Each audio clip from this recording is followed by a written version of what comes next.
Praise the lord. ప్రభు అయిన యేసుక్రీస్తు నామములో మీకు శుభములు. ఈ దిన వాగ్దానము, నీవు కన్నీళ్లు విడుచుట చూచితిని, నీ ప్రార్థన నేను అంగీకరించి ఉన్నాను. 2 రాజులు 20వ అధ్యాయం 5వ వచనం. దేవుని సన్నిధిలో మన కన్నీళ్లు ఏమాత్రం వృధా కావు. దేవుని సన్నిధిలో అవి జ్ఞాపకార్థముగా గుడ్డిలో దాచబడును.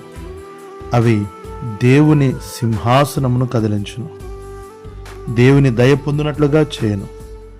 దేవుని అద్భుత కార్యములు మన జీవితంలో పొందాలనే ఆశను కలిగి ఉంటాం. కానీ హిజ్కియా జీవించినట్లు ఎవరు జీవించదరో వారు తప్పక దేవుని అద్భుత కార్యములను అనుభవించగలరు. రాజైన హిజ్కియా జీవితంలో 3 ప్రాముఖ్యమైన విషయాలు. మొదటిగా, అతడు యథార్థ హృదయముతో జీవించినవాడు. రెండవది, సత్యముతో దేవుని సన్నిధిలో నడుచుకున్నాడు. మూడవది, దేవుని దృష్టికి అనుకూలముగా ప్రవర్తించాడు.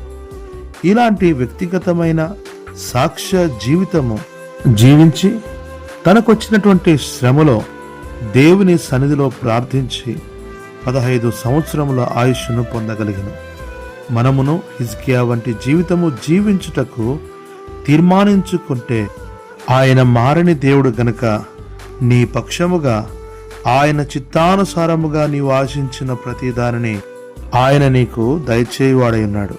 అటు రీతిగా జీవించుటకు ప్రభు సహాయం చేయనుగాక. ఆమేన్.